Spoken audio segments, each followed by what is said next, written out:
सीख लेगी। केवल मायके में सहना सीख ले, रहना तो अपने आप आ जाएगा।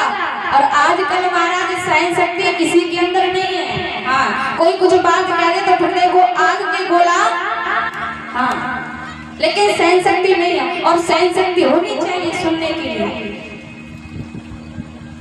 मानिए दुलारी मेरा कहना, निभाती रहना जाके ससुराल में,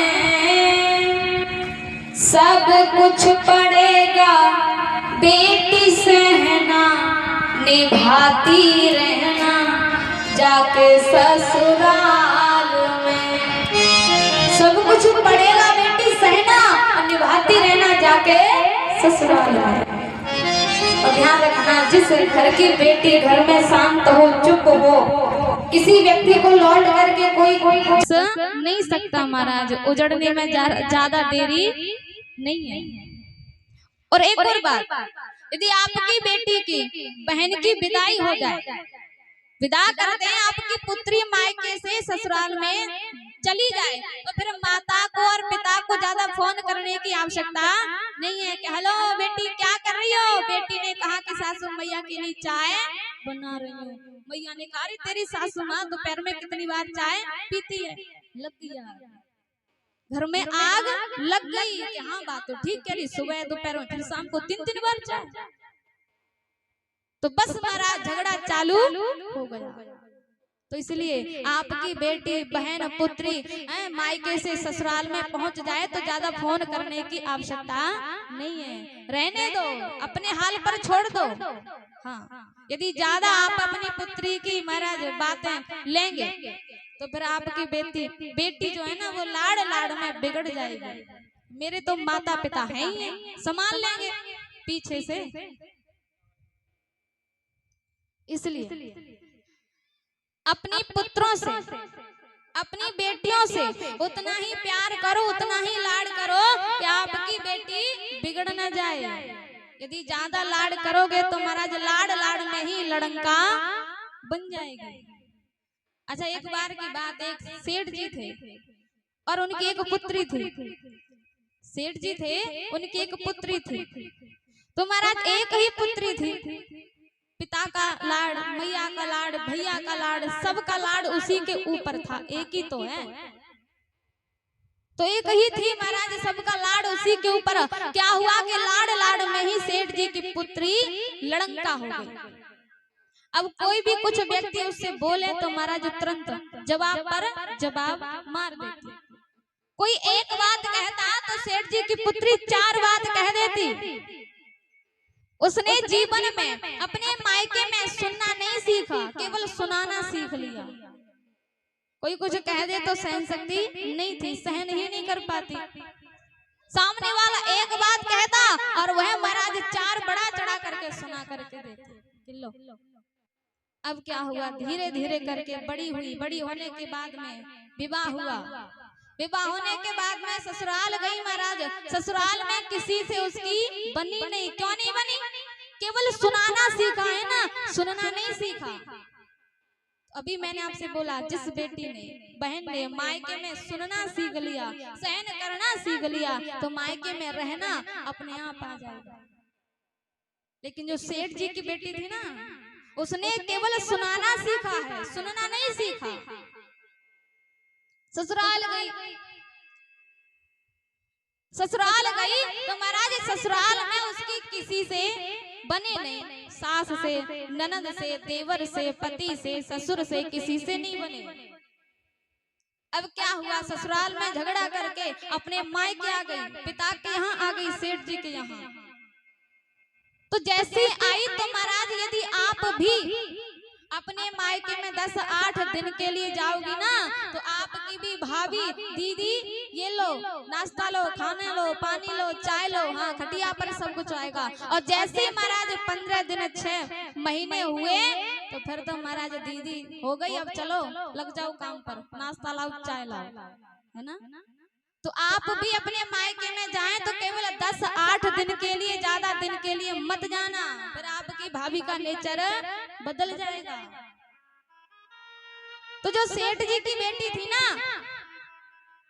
सेठ जी के पास में आ गई। क्यों आ गई? क्योंकि ससुराल वाले अच्छे नहीं हैं। सेठ जी ने पूछा कि बेटी ससुराल तेरी कैसी है? कहा कि बिल्कुल पिताजी नरक है। क्या है? नरक। बोले सास कैसी है? बोले डायन, ससुर राक्षस, पति यमराज, कोई अच्छा नहीं है। लेकिन सेठ जी सब कुछ जानते थे। वह तो सब अच्छे, लेकिन तू ही अच्छी नहीं है। लेकिन कहें कैसे?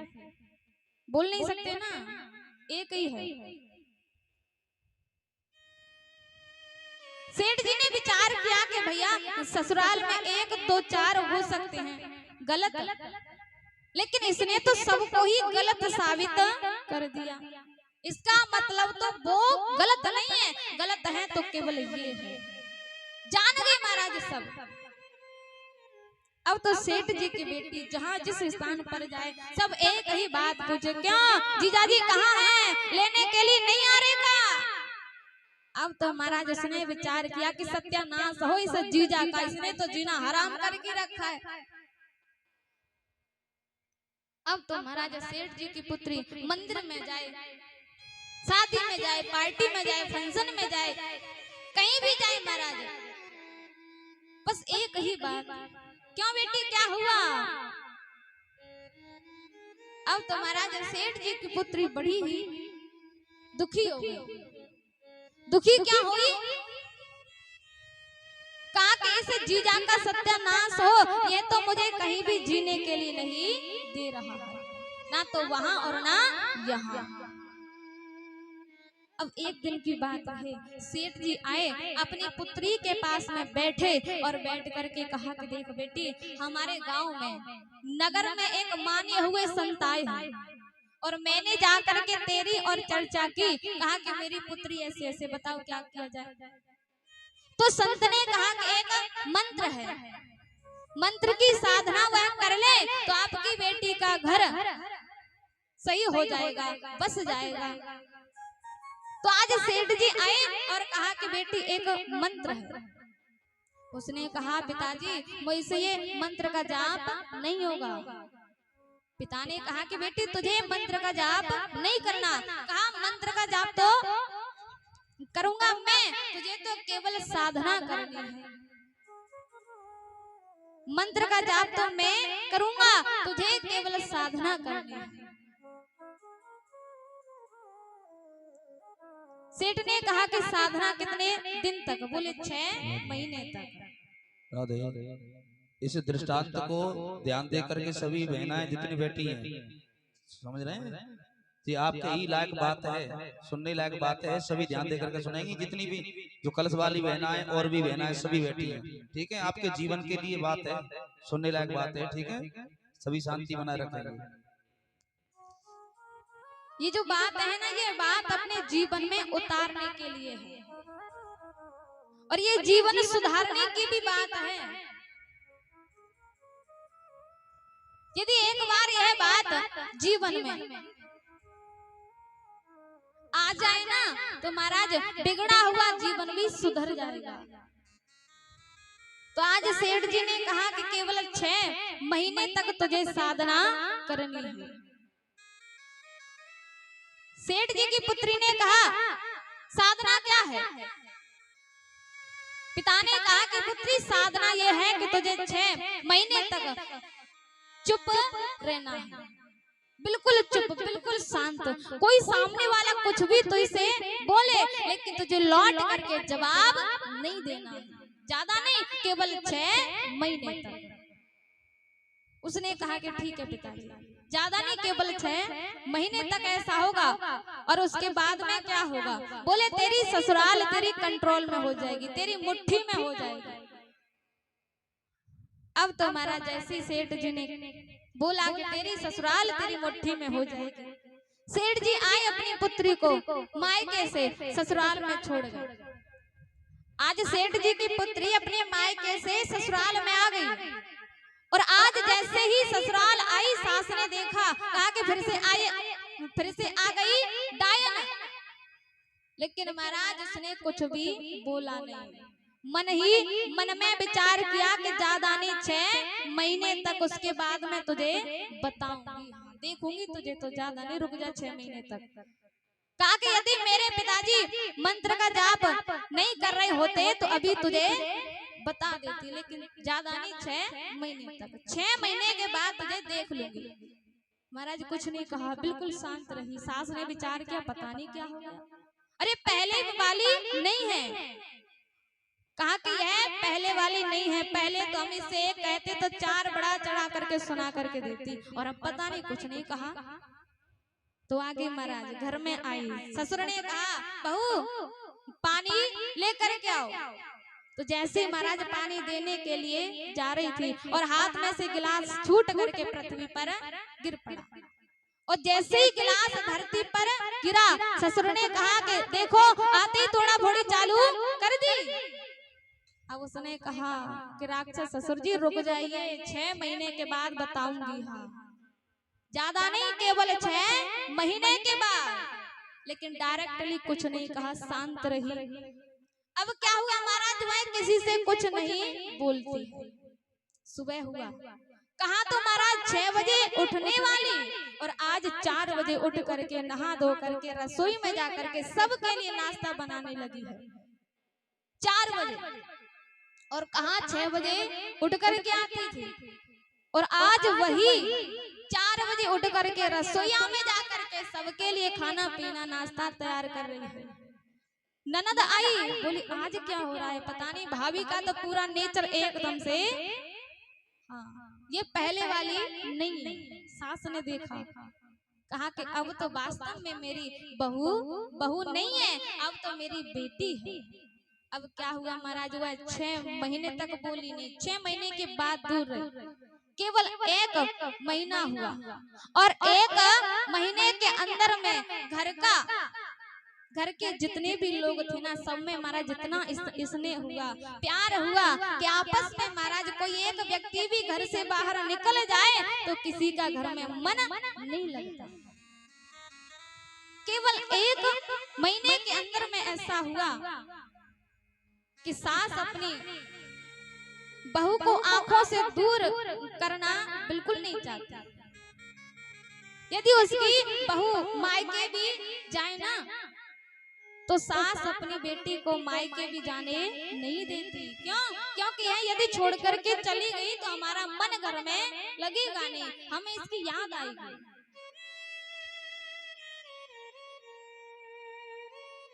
और उसके घर में महाराज इतना स्नेह प्रेम भाव कि एक दिन की बात, उस बेटी का भाई लेने के लिए आया, सेठ जी का पुत्र अपनी बहन को लेने के लिए आया, और आकर के कहा दीदी चलो।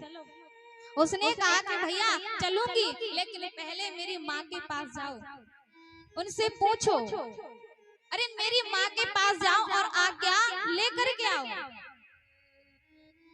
उसने कहा माँ, अरे तू तो बिना डायन के भी बोलती नहीं थी, और आज तेरी माँ कैसे हो गई? बोले नहीं भैया डायन नहीं है, वह तो मेरी माँ से भी बढ़ के मेरी सासू माँ है।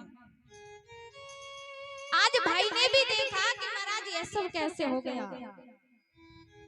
आज उसका भाई उसकी सासू माँ के पास आया और कहा कि मम्मी जी यदि आपकी आज्ञा हो तो 2-4 दिन के लिए ले जाएं।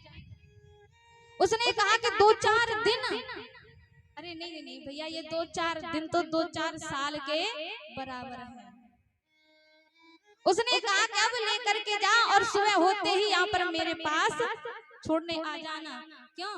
क्योंकि हमारा इसके बिना मन लगता नहीं है, इसके बिना हमारा घर खाली खाली लगता है। अरे ये मेरी बहू नहीं है, ये तो मेरे घर की लक्ष्मी है, लक्ष्मी। आज ऐसा संबंध हुआ है सब में, ऐसा भाव हुआ है कि महाराज कोई किसी को अपनी आंखों से दूर देखना नहीं चाहता। तो आज वह बेटी भाई के साथ में मायके आई, पिताजी के पास आई, पिताजी के पास में बैठी। सेठ जी ने पूछा बेटी अब बता तेरी डायन सास कैसी है? बेटी ने कहा पिताजी ने डायन नहीं है वो। कौन है? बोले मेरी माँ। अरे जितना भी प्यार मेरी माँ ने मुझसे किया नहीं, मेरी माँ से दूना लाड़ प्यार मेरी सासू माँ करती है। अच्छा बोले हाँ। अच्छा तेरा राक्षस ससुर कैसा है? बोले पिताजी नहीं, वो राक्षस नहीं है, वह आपसे भी बढ़ के मेरे पिताजी हैं। अरे जितना लाड़ प्यार भाव आपने दिया नहीं है, आपसे भी दूना मुझे लाड़ प्यार मेरे ससुर जी करते हैं। आज सेठ जी ने सुना है ना, तो महाराज अंदर से बड़ा ही आनंद हो रहा है। लगता है मेरे मंत्र का असर पूरा पूरा हो गया। सेठ ने पूछा अच्छा। अब सेठ ने कहा कि तेरा यमराज पति कैसा है? यमराज पति कैसा है तेरा? और आज उस बेटी ने जैसे सुना ना यमराज पति कैसा है, उसने पिताजी के मुख पर ऐसे करके हाथ रख दिया। बोले पिताजी बस बहुत हुआ, अब नहीं। उसने कहा कि मेरा पति मेरा देवता है, जैसा भी है बुरा भला मेरा पति तो मेरा है, वो यमराज नहीं है। आज जैसे ही अपनी बेटी के मुख से महाराज ससुराल की भलाई सुनी है ना, तो आज सेठ जी को बड़ा आनंद हो रहा है। अब महाराज उस बेटी ने पूछा कि पिताजी आप मुझे बतावें कि मैं जिस मंत्र की साधना करने लगी थी और आप जिस मंत्र का जाप करने लगे थे, वह मंत्र कौन सा था, जिस मंत्र का मेरे ऊपर यह पूरा पूरा बताइए ना। सेठ ने कहा कि बेटी मंत्र मंत्र कुछ नहीं था, तो क्या था? बोले मंत्र कुछ नहीं था, केवल तुझे चुप रहना था। तो आज जैसे ही उस बेटी ने विचार किया कि मंत्र कुछ नहीं था, सेठ ने कहा कि बेटी हाँ मंत्र कुछ भी नहीं था, केवल तुझे 6 महीने तक चुप रहना था। तो आज देखिए केवल चुप रहने के कारण महाराज उस बेटी का घर फिर से बस गया था। यदि कोई संसार में गांव में घर में महाराज कोई किसी को टोकता है रोकता है, तो महाराज ऐसे ही टोकिए, ऐसे ही टोकिए। क्या पता कि आपके टोकने से किसी का उजड़ा हुआ घर फिर से बस जाए। तो आज उस सेठ की बेटी का भी घर महाराज फिर से बसा है। क्यों? क्योंकि 6 महीने तक उसने एक शब्द निकाला नहीं, केवल सबकी सुनी थी, और सुनने के कारण ही महाराज सब में स्नेह हो गया, भाव हो गया, प्रेम हो गया। तो इसलिए मेरा तो आप सभी से एक ही कहना है कि आपकी भी बहनें हैं, बेटियां हैं, आपकी भी बेटियां हैं, जितनी भी आपकी बेटी हैं, बहनाएं हैं, जब भी ये महाराज अपने मायके को घर को छोड़ करके ससुराल जाए ना, तो एक ही बात बोलिएगा कि इनको महाराज अपना घर छोड़ करके पराए घर जाना है। जीवन में केवल महाराज सबकी सुनना सीख ले, सहना सीख ले, रहना अपने आप आ जाएगा। यदि आपने सबकी सुनना सीख लिया ना, तो कोई कुछ कहने वाला नहीं है। इसलिए मानिए दुलारी मेरा कहना, निभाती रहना जाके ससुराल में। मानिए दुलारी मेरा कहना, निभाती रहना जाके ससुराल में। मानिए दुलारी मेरा कहना, निभाती रहना जाके ससुराल में। मानिए दुलारी मेरा कहना, निभाती रहना जाके ससुराल में।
सहेली आपके साथ जाने वाली नहीं है, जाना अकेले है महाराज। संग की सहेली कोई जाए तेरे संग ना, संग की सहेली कोई जाए तेरे संग ना, अपने घर की आन बान रखना बेटी स्वाभिमान, अपने घर की आन बान रखना बेटी स्वाभिमान, अपने घर की आन बान, आन बान क्या है? अपने माता पिता की लाज, अपने पिता की महाराज पगड़ी की लाज रखना, यही तो आन बान है महाराज। ससुराल में जाकर के नाम हो जाए यहाँ साहब उसकी बेटी थी, ऐसा नहीं हो कि महाराज ससुराल में जाकर के सब थू थू करें कि कैसी बेटी, क्या संस्कार दिए, लगता है कोई शिक्षा संस्कार नहीं दिए। इसलिए ऐसी शिक्षा दीजिए कि महाराज आपकी बेटी आपकी भी आन बान रखे, आपकी भी शान रखे और वहां जाकर के अपने सास ससुर की भी लाज रखे। अपने घर की आन बान रखना बेटी स्वाभिमान, अपने घर की आन बान रखना बेटी स्वाभिमान, बोलना मधुर जैसे मैना निभाती रहना जाके ससुराल में, मानिए दुलारी मेरा कहना निभाती रहना जाके ससुराल में, मानिए दुलारी मेरा कहना निभाती रहना जाके ससुराल में। ये हो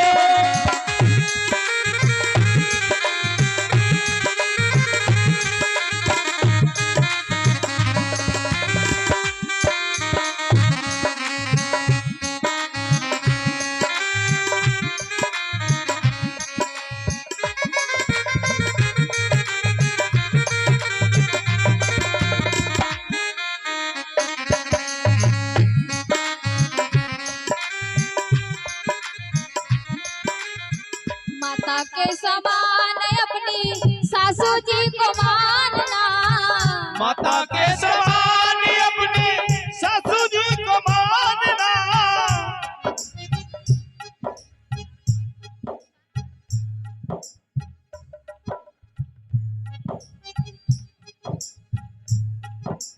बोलो बहन जी हैं और ये भी हमारा माला से स्वागत सम्मान कर रही हैं। भगवान से विनती है कि भगवान इनको हमेशा ऐसे खुश बना करके रखे और सभी जोरदार तालियों के साथ इनका स्वागत सम्मान करें।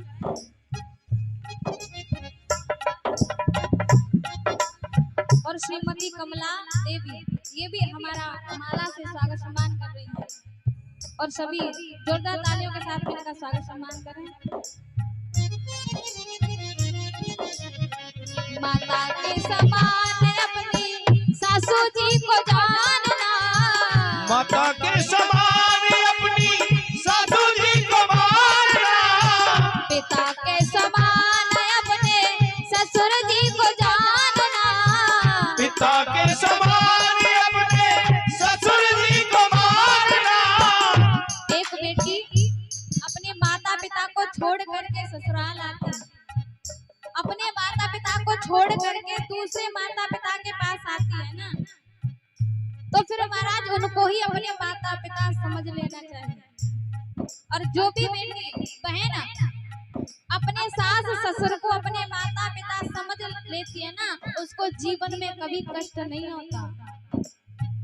पिता के समान अपने ससुर जी को जानना, पिता के समान अपने ससुर जी को जानना, जिठानी का आदर करना, दौरानी से प्यार करना, जिठानी का आदर करना, दौरानी से प्यार करना, जिठानी का आदर करना, दौरानी से प्यार करना, जिठानी का आदर करना, दौरानी से प्यार करना, इनको समझना अपनी बहना निभाती रहना जाके ससुराल में, मानिए दुलारी मेरा कहना निभाती रहना जाके ससुराल में। हो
मत खोलना तू, कुछ मत बोलना तू, मुख मत खोलना तू, कुछ मत बोलना तू, मुख मत खोलना तू, कुछ मत बोलना तू, मुख मत खोलना तू, नीचे को झुका के रहियो नैना, निभाती रहना जाके ससुराल में, मानिए दुलारी मेरा कहना, निभाती रहना जाके ससुराल में, मानिए दुलारी मेरा कहना, निभाती रहना जाके ससुराल में, निभाती रहना जाके ससुराल में।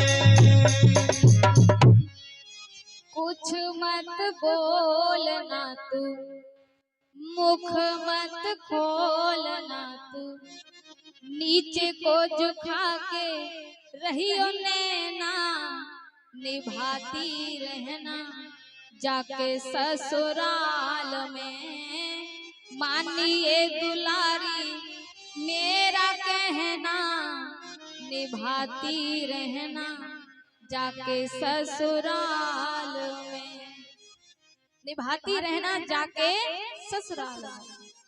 निभाना तो पड़ेगा महाराज, नहीं निभाओगी तो गाड़ी चल नहीं सकती, विवाद होगा।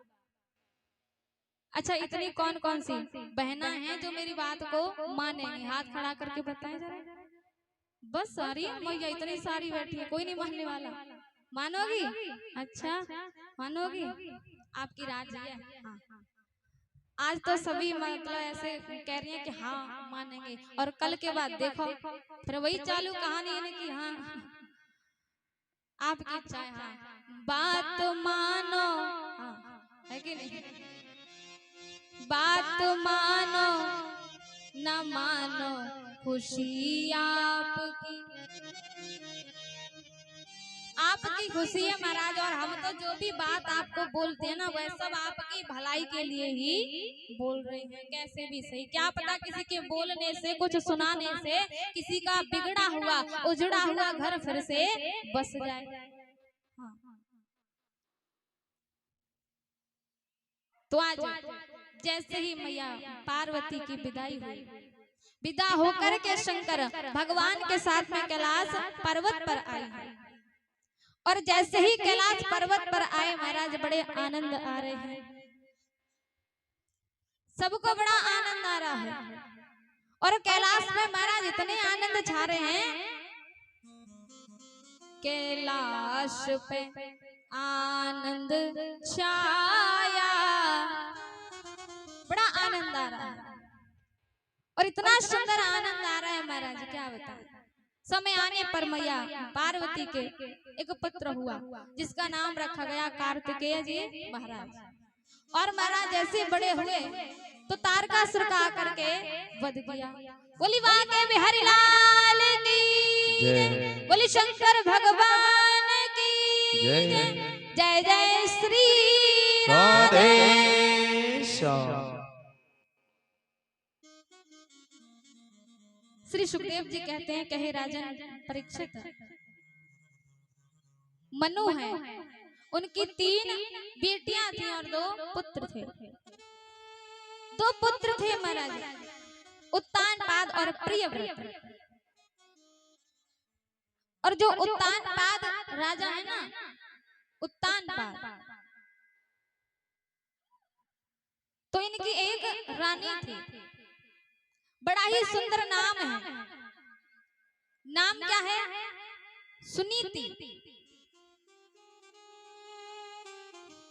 लेकिन राजा उत्तानपाद की कोई भी संतान नहीं थी, निसंतान थे, दुखी है। और जिस व्यक्ति की कोई संतान नहीं होती महाराज, उसको जीवन में कभी सुख मिल नहीं सकता। क्यों? क्योंकि वह महाराज जिस समय जब भी किसी दूसरे के बच्चों को देखता है, तभी तभी मन में महाराज विचार आता है कि शायद मेरी भी कोई संतान होती, मेरा भी कोई पुत्र होता।